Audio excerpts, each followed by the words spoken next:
as it's going to be broadcast elsewhere. I encourage you to get a Bible and turn to Luke 12 with me, if you will. In Luke chapter 12, we have the record of the parable of the rich fool. The parable of the rich fool found in Luke chapter 12. And we'll read in just a few moments verses 13 to 21. The parable itself consists of only 5 verses. It's a rather short parable. Not the shortest, obviously. There are some one-verse parables in chapter 13 of Matthew. But this is a rather short parable. And the parable, if you haven't read ahead and are not reading ahead now, it's that parable where a certain farmer had a crop and he was prosperous and he didn't know what to do with all of his crops. And he said, I'll tear down my barns and I'll build greater ones. And he's going to take it easy and live and just everything's going to be great. And the Lord said, thou fool, this night your soul will be required of you. And then whose will those things be? That's the parable. It's only recorded in Luke. No other account gives the story of the rich fool. There are some rich people in parables, and there's some fools, but not this story and those other parables. So the question is, what was the circumstance of the parable? What prompted it? What is it that, and generally there was something in the context of all parables that would prompt Jesus then to respond with this parable. There is some question, there is some circumstance. What was it in this case? And what is the point of the parable? What is he driving at, and what is he trying to get us to see? And how does it apply to me? Does this help me? Can this be a warning to me, and do I need this parable somehow? So let's see what the story is. Let's begin at verse 13 and read through verse 21. Then one from the crowd said to him, Teacher, tell my brother to divide the inheritance with me. But he said to him, Man, who made me a judge or an arbitrator over you? And he said to them, Take heed and beware of covetousness. For one's life does not consist of the abundance of the things he possesses. And then he spoke a parable to them, saying, The ground of a certain rich man yielded plentifully. And he thought within himself, saying, What shall I do, since I have no room to store my crops? And so he said, I will do this. I will pull down my barns and build greater. And there I'll store all my crops and my goods. And I will say to my soul, So you have many goods laid up for many years. Take your ease, eat, drink, and be merry. But God said to him, Fool, this night your soul will be required of you. Then whose will those things be which you have provided? So he who lays up treasure for himself is not rich toward God. So let's talk about this parable of the rich fool, and let's begin with this at verse 13 and look at the request. There was one in the crowd that came and he made a request, the text says. So let's see what that was. But before we look at the request, let's get the background of that, because there were some things that took place prior to him coming to Jesus and giving a request. What was that? Well, let's get the background. Let's go back to verse 1. There was a great multitude had gathered around Jesus. In fact, verse 1 said, in the meantime, an innumerable multitude of people gathered together so that they trampled one another. Not just a crowd, not just kind of a large crowd, but such an innumerable crowd. They're trampling on top of one another. So here is a vast multitude that's present. Secondly, I want you to notice beginning at verse 1 through verse 12, Jesus starts addressing some warnings to his disciples. But now the crowd and the multitude is in the background. They're hearing this.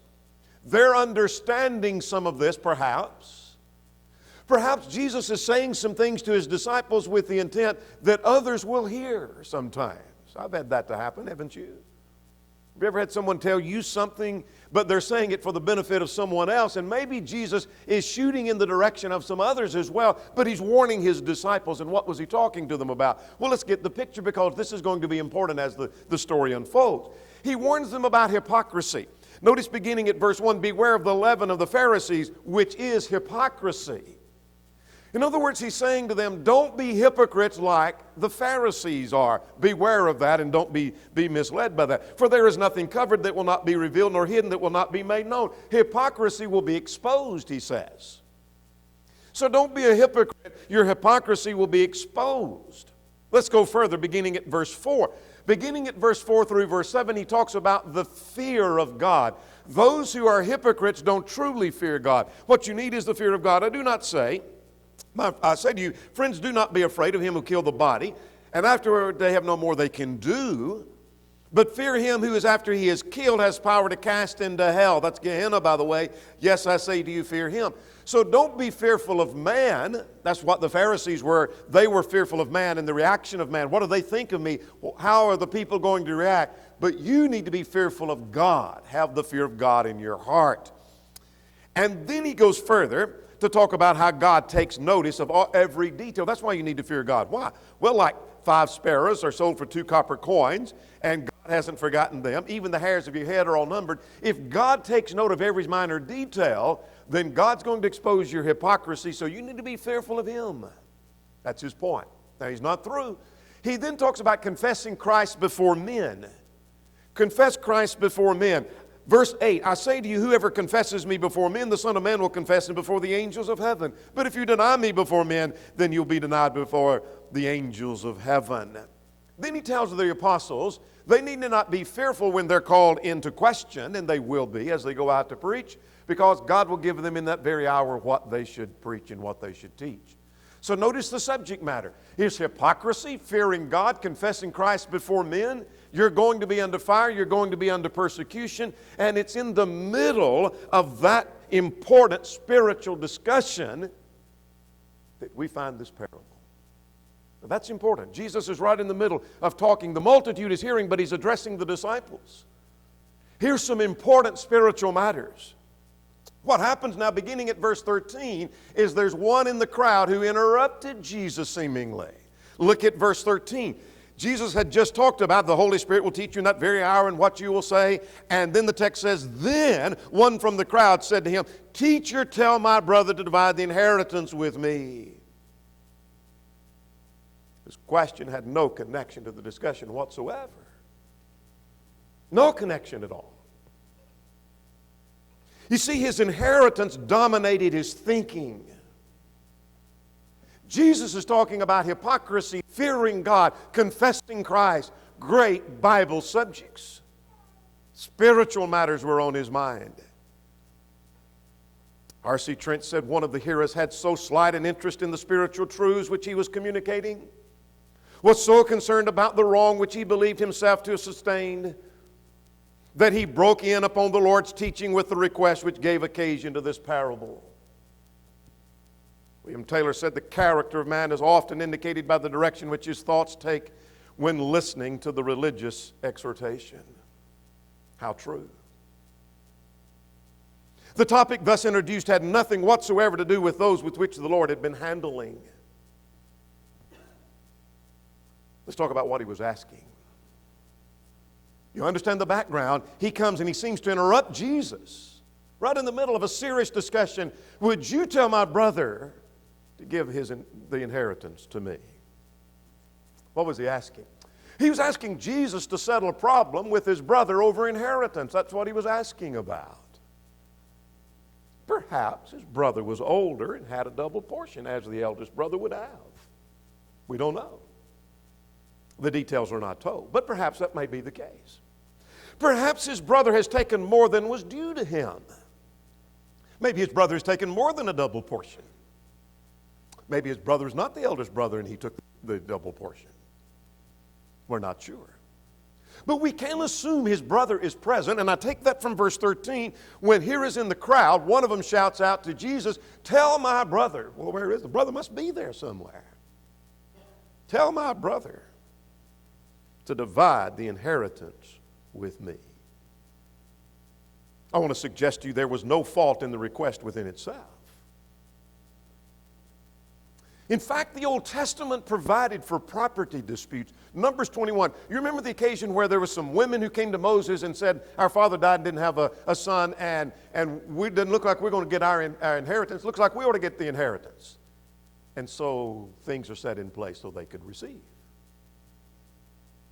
God had provisions for settling property dispute. But the problem was, in this context, was this issue here that was raised by this one in the crowd of greater importance than the things that were being discussed. Now you picture with me just for a moment let's just suppose after services are dismissed, as often is the case, there are a few gathered around and end up getting into some kind of religious discussion, maybe a serious discussion. So let's just suppose after services, there are maybe 5, 10, 15 people gathered around, and it starts with one or two, and then people begin to listen in, and maybe someone is asking about, what do I need to do to be saved? How do I need to correct my sin? And some of us are beginning to chime in and pointing out scriptures and talking about the seriousness, and right in the middle of that, someone says, but I'd like to ask you, pointing to me, could you tell me what kind of paint it is on that crown mold up there? I'm wanting to paint my house, and I'm just, is that latex, or is that oil base? And do you remember the brand? Nothing wrong with the question, is it? In its right environment. Because if someone said, I'm painting, and I know you know something about what was done, and you probably have a record, and I do, I can tell you the brand, I can tell you the sheen, I can tell you everything about that paint. But not in that discussion, I'm not. Not in that discussion, I'm not. Not right in the middle of a serious discussion. You're asking about paint? And here is a man comes running to Jesus right in the middle of a serious Bible discussion and says, could you tell my brother to divide the inheritance with me? Nothing wrong with the question within itself. I want to suggest this man was not the exception, but was typical. We would like to think this man is not the run of the mill. He's not like everybody else. But it's not unusual in Bible times or in our own to find one who is more interested in the material than they are in the spiritual. We don't have to think long to think of another example, like the rich young ruler. So he is not an exception, he's typical. And perhaps he's not an exception, but the rule of the modern world. And so I ask, do we spend more time on material things or on spiritual things? Where do we spend most of our time? What do we think about the most? Do you think more about material, or do you think more about the spiritual? And when conflicts arise between the spiritual and the material, which pushes the other one out? And so again I say, he is not the exception, but he is typical.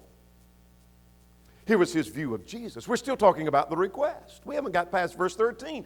And what was his view of Jesus here? You would think, based on verses 1 through 12, if you didn't know anything about the Gospel of Luke, and we're following along and we're deeply involved with Jesus in this spiritual discussion about hypocrisy, fearing God, and confessing Christ before men, and then the next thing we have is one from the crowd says, and then we pause. We don't know what else takes place. What happens after that? I would assume it's going to be some question about fearing God. It's going to be some question about what does it mean to confess Christ? How do I confess Christ? That's what you would expect. You must be a teacher, a different kind of teacher, Jesus. You are a rabbi. And by the way, he calls him teacher or rabbi. You are a rabbi, and I want to hear what you've got to say. But that's not it at all. Here is his view of Jesus. He views Jesus as a means of getting the inheritance, not a means of escaping hell. Jesus had just mentioned Gehenna. He views him as a rabbi who might force his brother to comply. I'm looking for some force. I'm looking for some leverage against my brother. And here's a rabbi who's drawn a large crowd, and maybe he'll put pressure on my brother. And I want to suggest that too many today want Jesus to serve them rather than to serve Jesus. They're looking for a Jesus who can do something for them and serve them and help them out and use Jesus as leverage against someone to get what they want rather than bowing down and say, I want to serve Jesus, whatever he wants. Whatever he wants. But here's the second thing. Let's go to verse 14 now. I know what the request was. What was the response that Jesus gave? Let's look at verse 14. Look at verse 14. Jesus said to him, man who made me judge or an arbitrator over you. Jesus refuses to serve as judge in a family fuss. Linsky says this was an indignant refusal. He answers with a degree of severity. It wasn't just that Jesus said, No. I'm not going to answer that right now. I'm going to get back to this discussion. But it was an indignant reply. Man, who made me judge over you? He rebukes him for even bringing the matter at hand. As perhaps we would, back to our illustration, right in the middle of trying to urge this person to obey the gospel, and someone wants to know, what kind of paint is on that wall? Not now, don't. Not now. I'm not going to. No. You're out of place. Don't ask that now. And that's what Jesus is doing to him. Here's the point. This is not my focus, nor is this my role. You see, the kingdom of Christ is not of this world. It's not a kingdom where he's taking an earthly reign and I can force people to do whatever I want them to do. John 18:36. Jesus had said, my words, they are spirit and they are life. They are spiritual in their nature. I didn't come to settle all the family fusses. And so he asked, who made me arbitrator over you? No one did, nor anyone have the authority to appoint Jesus to that role except God the Father, and he hadn't done that. By the way, the Jews had judges to settle such disputes. And Jesus did not need to be involved. But here's what Jesus knew. Jesus knew that no answer he would give would settle the real problem. How so? Well, see, the real problem, verse 15, and we'll come to this later, was covetousness. Jesus knew his heart and knew he was. I can't do that. I can't read someone's heart, nor can you. You can't, when somebody asks you a question, all you're thinking about is material things, and therefore you're covetous. But Jesus could. And that was the real problem. You see, if Jesus had served as judge, it wouldn't have satisfied this rich man. How so? You see, if Jesus had said, that's not yours, what your brother has is not yours, it's your brother's, he would have still desired it. And evidence of that was he had come to Jesus desiring what his brother already had. But if he had said to him, your brother should give you half and I'll make your brother give you half, he would have wanted more, because if he has a covetous heart, half would not have satisfied him. He wants it all. That's the nature of covetousness. Now, I know the request and I know the response Jesus gave, but that's not the end. Let's turn and look at a third thing. Let's talk about the problem, and this is in the first part of verse 15. Go to verse 15 with me, if you will. Jesus then said, take heed and beware of covetousness. Refusing to be the judge wasn't all that Jesus had to say. He warned about covetousness. It was obvious to Jesus the problem was not the brother, but this man's heart. Verse 13 presents it as, the problem is my brother. Tell him to divide it with me. He is refusing to comply. He is the problem. And Jesus well recognized the problem isn't with the brother. He may have done him wrong. We don't know. The problem is this man's heart. And so that prompted Jesus to say, beware of covetousness. He just told the disciples, beware of hypocrisy. Now he's warning all to beware of covetousness. You see, making such a request at this time and in this manner showed he was motivated by covetousness. Let's go back to the illustration. We're trying to talk to someone after services about obeying the gospel, and someone wants to know, is that all or latex? At this time and in this manner and under this circumstance shows your heart's in the wrong place. That's what it shows. Good question. Wrong time. And that's what Jesus understood. You see, this man had little interest in the matters that Jesus had been discussing. He didn't ask a thing about hypocrisy. He didn't ask a thing about confessing Christ or fearing God or what any of that meant. Or what do you mean by Gehenna? Didn't ask a thing about that. So let's talk about covetousness, verse 15. Let's define that. Covetousness is not having money or material things.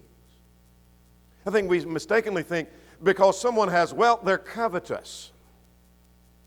And it's wrong to have wealth. It's wrong to accumulate wealth. And it's wrong to be rich.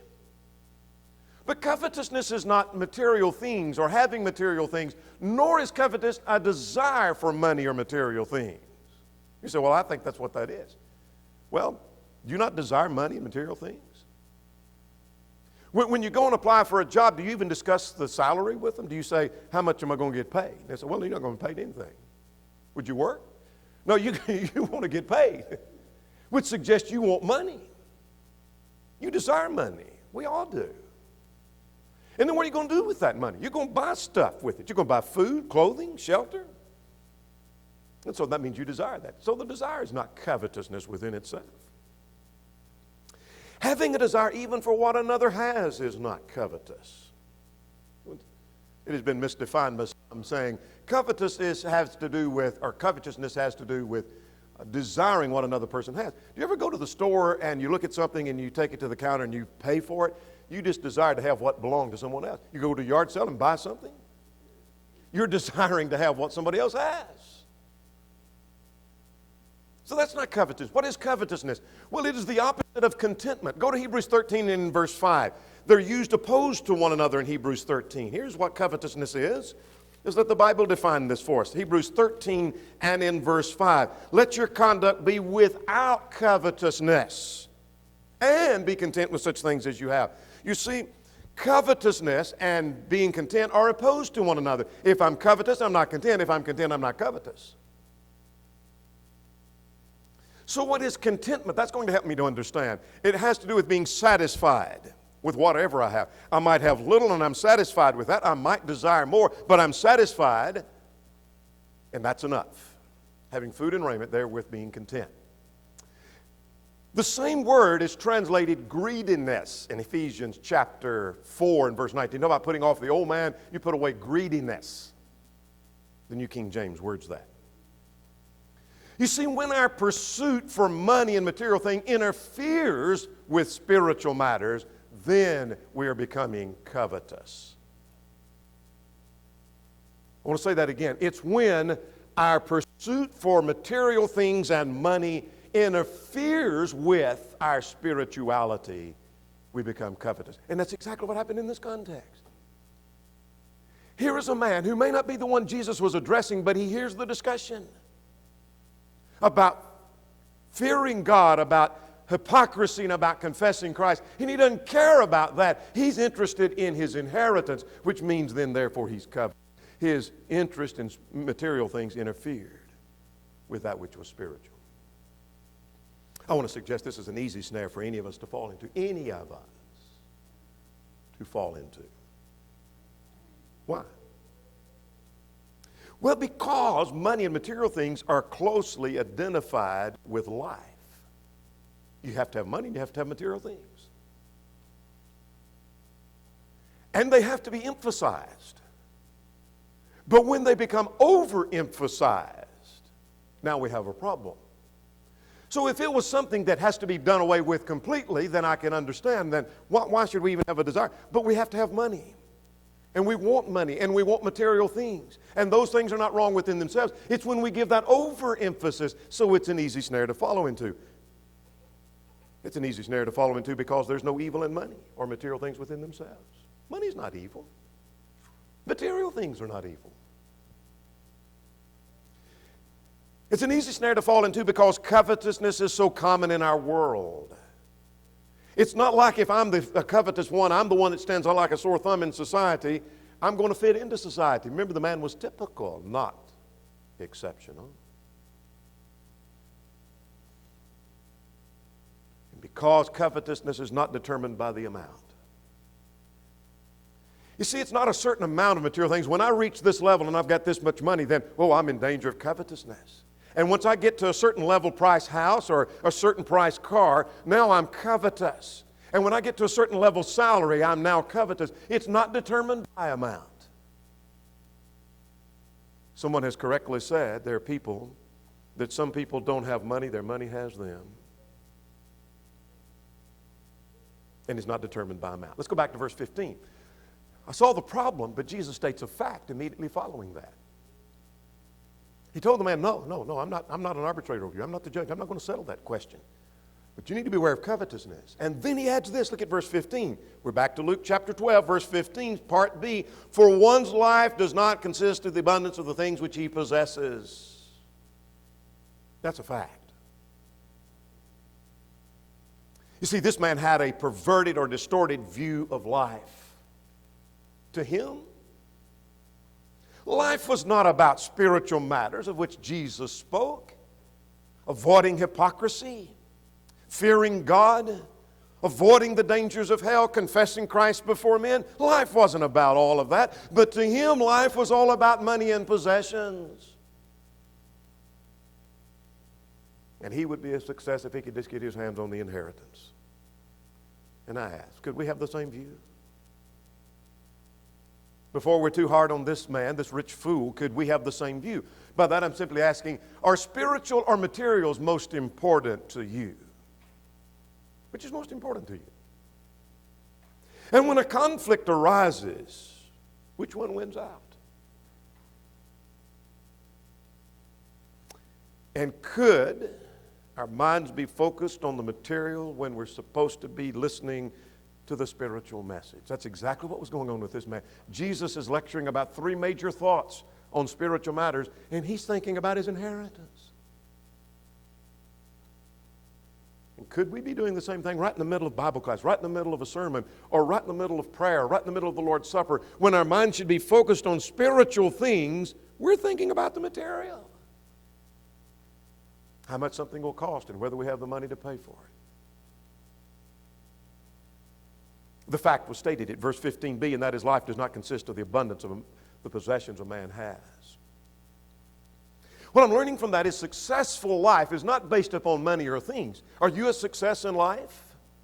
Does the world view you as do you view yourself as a failure in life? What I'm learning from this is success is not based on material things. Life is not all about possessions, it's about character. And that's what Jesus had discussed in verses 1 through 12. Powerful point to learn from this, that a man and his possessions are separated from each other. They're not together. We like to think that our possessions and us are intricately entwined so that they're inseparable, so that when you mention a name of someone who's rich, that immediately you think of riches that go with them, like Warren Buffett, Donald Trump, or Bill Gates, Sam Walton. Do you know what? Those men and their money is separated. Because once they're gone, their money stays behind. And I'm learning that from this context. The soul is eternal, but the material will perish. The money and all the things it buys will burn up in the end of time. 2 Peter 3 and in verse 10. Now let's talk about the parable itself. Now this gets interesting because we ain't even got to the parable. And so let's go to the parable. 5 verses, 16 to 20. He spoke a parable and said, the ground of a certain rich man yielded plentifully. Now remember, he's already rich. He ain't got started yet in the parable, and this man's already rich. And he thought within himself, saying, what shall I do? I have no room to store my crops. And he said, I will do this. I'll tear down my barns and build greater. And there I'll store my crops and my goods. And I will say to my soul, soul, you have many goods laid up many years. Take your ease, eat, drink, and be merry. But God said to him, fool, does not your soul be required of you? Then whose will those you have provided? 4 things I want you to notice. First of all, he prospered. Verse 16, he prospered. The farmer's crops were abundant, and consequently his wealth, which he already had, just increased even more. There's nothing said to indicate that his success was wrong. He's not condemned for his success or his prospering. In fact, all indication is that he had gained his wealth legitimately. He made a crop, it did quite well, and he sells, and he has, and he makes money. He's rich. Great Bible characters had wealth. I won't go to the passages, but Abraham was a wealthy man. Genesis 13. Job was a very wealthy man. Job chapter 1. And so was Solomon, just to begin the list of people who are wealthy. Nothing wrong with wealth. But you see, the danger of wealth is that material success can wean us away from our God. That was a warning of Deuteronomy 6. It can wean us away from our God. where we fall to our knees in the midst of distress because we need our God. We don't have anything, but then when we have material success, it can wean us away from our God. He prospered, number one. Secondly, what about the parable? He had a problem now. Go back to verse 17. What was his problem? He said, he thought within himself, what shall I do? I have no room to store crops. He didn't know what to do with everything he had. He's got more than he knows what to do with. You ever talk about somebody who has so much money they don't know what to do with it? This man has so much wealth, has so many crops, he don't know what to do with all of that. He thought and he reasoned. Notice it, verse 17. He thought within himself, which suggests his actions are deliberate. This was not a fly off the handle thing where he just wasn't thinking. I just wasn't thinking. I just did the spur of the moment thing, and when I said that, he thought within himself. This was deliberate, which means this was his character. Sudden change of circumstance can reveal the character of a person, and indeed it did. What shall I do? I don't know what to do. The truth of the matter is, you see, he did have a place to bestow his goods. He didn't know it. I'm not talking about his barns. He could have spent it in the service of God, which he did not. He wasn't interested in that. And he could have spent it in with reference to others, and he could have thought about someone else other than himself. He did have a place to bestow his goods. He just didn't know that. Didn't have a clue. Here's a third thing about the parable. He prospered, he had a problem, and he had a plan, verses 18 and 19. Let's go to his plan, verses 18 and 19. He said, this is after he began to think. This is what I'm going to do. I'll pull down my barns and build greater. And I'll store all my crops and all my goods. And I'll say to my soul, which by the way is life, not his eternal spirit. That soul, he says at verse 19, you have many goods laid up for many years. Take ease, eat, drink, and be merry. Do you notice the reference to I and my? 8 times he talks about I. I will. With my goods and my crops and my things. 12 times he makes a reference to himself in 2 verses. He saw his wealth as an opportunity to serve himself. You see, he thought his life had a very secure future. Go back to verse 19. So you have many goods laid up for many years. We're prepared for years to come. My retirement is set. Things are going to be great. And so I'm going to say to my soul, take ease. I'm going to relax, eat, I have plenty, and be merry. I'm going to be happy. Things are fixed for the future. Everything is great. I've got my retirement set. We have plenty. We're not going to lack for anything. I'm going to take it easy. I'm going to sit back and relax, and I'm going to be happy as I can be. He left God and he left others completely out of the picture. Let's go now to verse 20. Here's the fourth thing. He prospered. He had a problem. He had a plan. He paid a price. 3 things I want you to notice about the price he paid. First of all, the text says he was called a fool. The Lord said to him, you fool. What a contrast to his own opinion of his own wisdom. I have made these crops. I will build barns. I will tear them down. I will build greater. And I will bestow all my goods. Look at all my wisdom and all that I've done. And God said, you're a fool. That's what you are. I want to suggest to you, it's not some mental illness he had. He was a very successful farmer. Had all of his mental faculties according to the text. But why was he called a fool? He's called a fool because he put his trust in riches. Because he never looked beyond himself. Never thought about anyone else. He never looked beyond this world. Jesus had just introduced the world beyond in his discussion, but he didn't touch that. He's only thinking of this life. So he doesn't look beyond this life, doesn't look beyond himself, and he left God completely out of his life, and he ignored the fact that material things were not his forever. I've laid them up for many years. No, he hadn't. No, he hadn't. And we're going to see that in the next aspect. Here's the second thing about the price he paid. His soul was required of him. This night, thy soul will be required of you. That means he's going to die that very day. Once he got all of his crops in, puts them in the barns and ready to tear down barns and build greater ones, and he thinks he's got it set for life, he's going to die. And then the question is, for us, what if your soul would be required of you tonight? What would happen?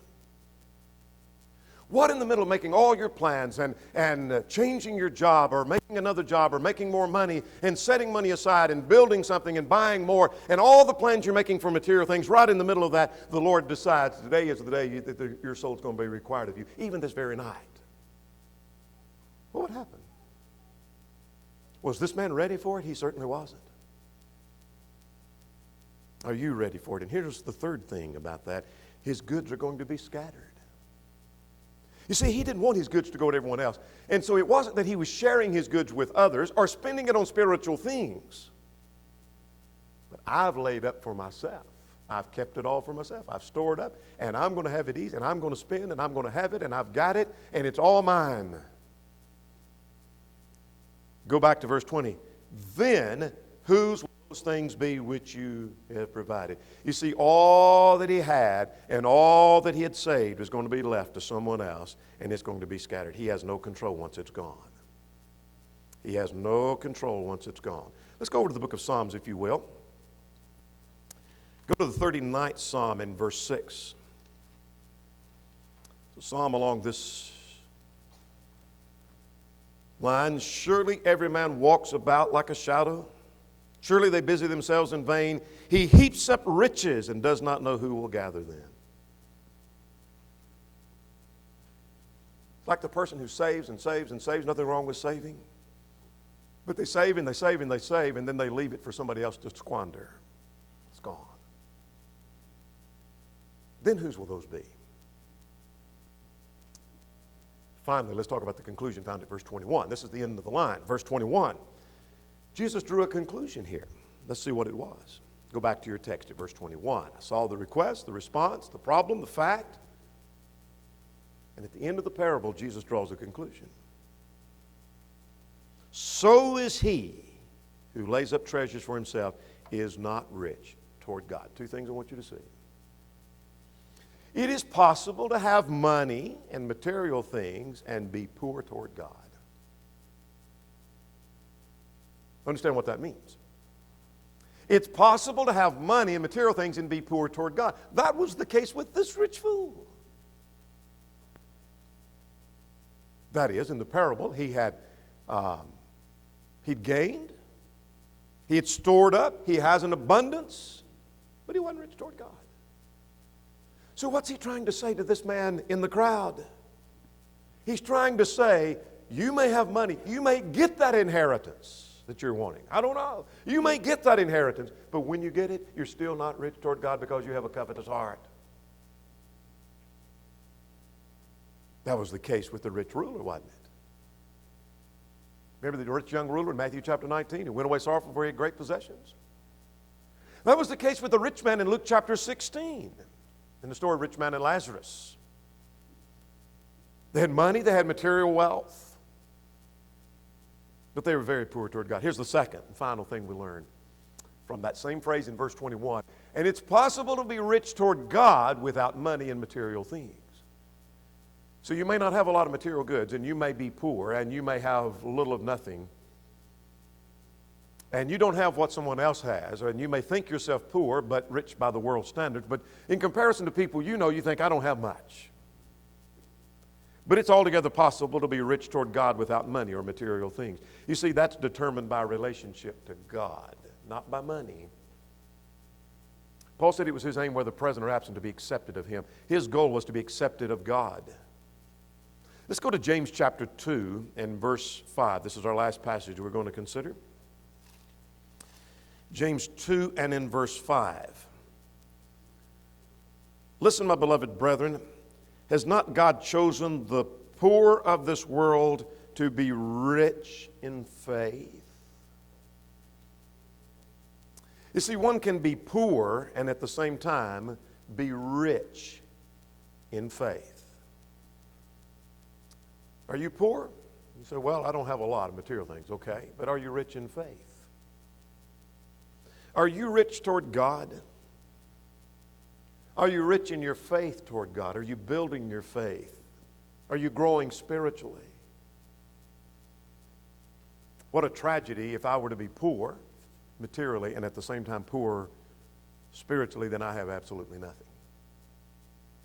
It's altogether possible to be rich toward God without money and material things. The parable of the rich fool, what have we learned? Well, we saw the request that he made. Interrupted Jesus right in the middle of a serious discussion. How dare him? And Jesus responded indignantly toward him. Jesus said the problem is covetousness. Jesus said a fact is a man's life doesn't consist of the things which he possesses.